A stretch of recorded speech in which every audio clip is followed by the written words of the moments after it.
Okay, I know what you're thinking. A stick figure explaining religions?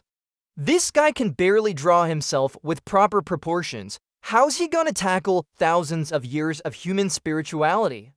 Fair point, but hey, at least I'm honest about my limitations. Anyway, buckle up, Buttercup, because we're about to speedrun through humanity's greatest hits of what happens when we die and who's in charge of this cosmic mess.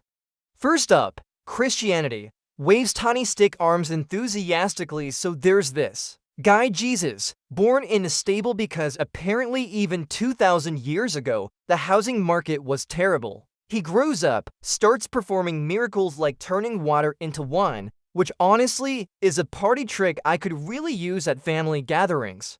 Long story short, he dies for everyone's sins, comes back to life like some kind of ancient superhero, and now about to point for billion people follow his teachings. The main gist: love your neighbor, don't be a jerk, and something about rich people and camels and needles that makes zero sense to anyone who's seen a camel.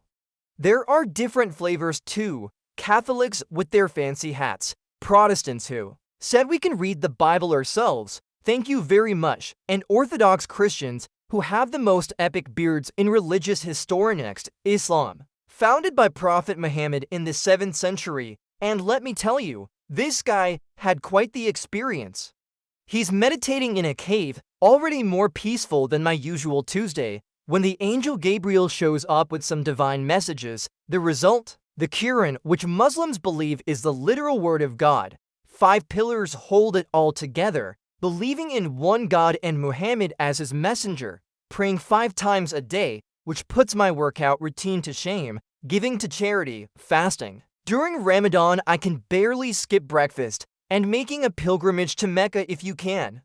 About 1.8 billion people follow Islam, and they're split into Sunni and Shia branches, kind of like how my family splits into people who put pineapple on pizza and people with functioning taste buds. Judaism, the OG monotheistic religion, or as I like to call it, the religion that started this whole one-God trend. It all begins with Abraham, who God basically tells, pack your bags, we're moving, and Abraham goes, sounds legit. Then there's Moses, who leads the Israelites out of Egypt after some very convincing plagues. Seriously, if someone turned my water into blood, I'd let anyone leave too. Moses gets the 10 Commandments on Mount Sinai, which are basically the world's first top 10 list, except way more important than anything on YouTube. Jewish people follow the Torah, celebrate some absolutely beautiful holidays, and have given the world bagels, which alone earns them my eternal gratitude.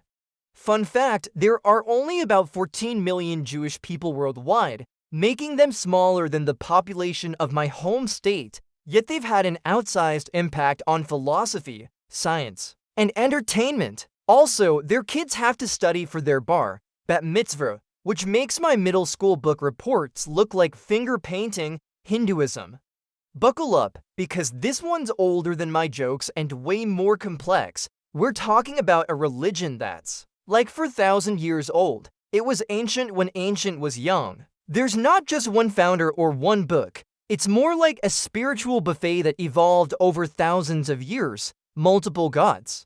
Check. Brahma creates, Vishnu preserves, Shiva destroys and transforms. It's like the ultimate cosmic work-life balance. Then there's karma, which means your actions have consequences, and reincarnation, which means you keep coming back until you get it right. It's like the universe's version of try again, except instead of losing a video game life, you might come back as a cow. About 1 billion people practice Hinduism, mostly in India, and honestly, trying to explain all of it into minutes is like trying to summarize the internet. Buddhism. Started by a prince named Siddhartha, who basically looked at his luxurious life and said, this isn't it, chief. He leaves the palace, sits under a tree, and achieves enlightenment, becoming the Buddha, which means the awakened one. I can barely stay awake during my morning coffee, so this is already impressive. The core idea: life is suffering. Suffering comes from wanting stuff, and you can end suffering by following the Eightfold Path, which is like an 8-step program for inner peace. No worship of gods required. It's more like a philosophy with meditation, which honestly sounds way more relaxing than my current philosophy of panic about everything. About 500 million people practice Buddhism worldwide, and they've mastered the art of being chill while I stress about my Wi-Fi connection. Sikhism. Founded by Guru Nanak in the 15th century in what's now India and Pakistan, this religion is like that friend who takes the best parts from everyone and creates something beautiful. One God, equality for all people regardless of caste or gender, and the importance of helping others. Sikh men often wear turbans and keep their hair uncut as part of their faith, and their temples, called gurdwaras, serve free meals to anyone who walks in. Anyone hungry, don't have money, doesn't matter, come eat. If that's not beautiful, I don't know what is. There are about 30 million Sikhs worldwide, and they've managed to combine spiritual devotion with social justice in a way that puts most of us to shame. Now let's talk about some of the other significant traditions. Taoism from China is all about going with the flow. The Tao is the natural order of the universe, and wisdom comes from living in harmony with it. Basically, be like water, which explains why I'm so bad at it since I'm more like a caffeinated squirrel.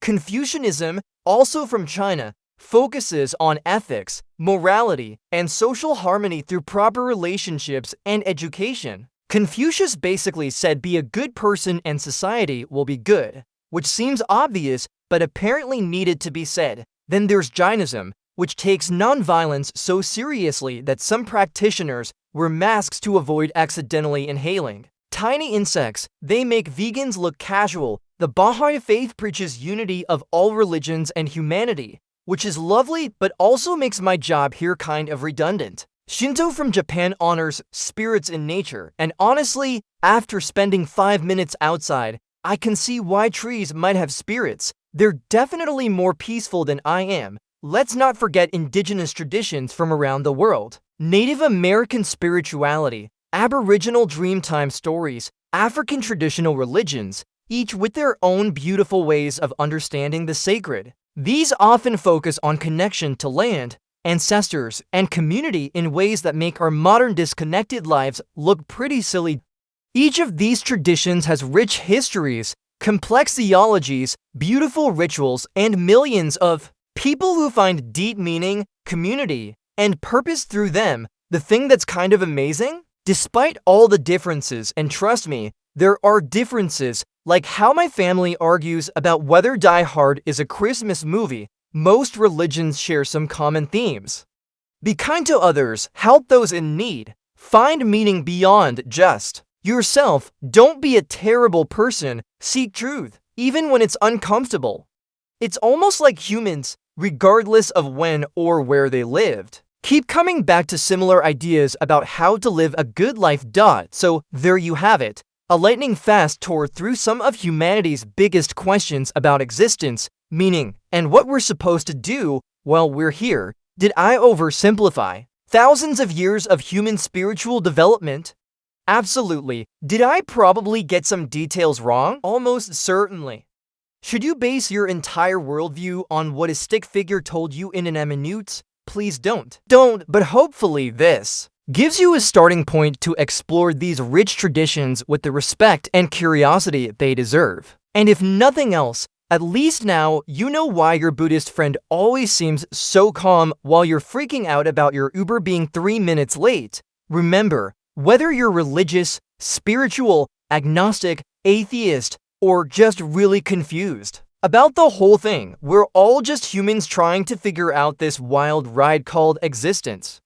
So be kind to each other, stay curious, and maybe don't take life advice from stick figures. Bye.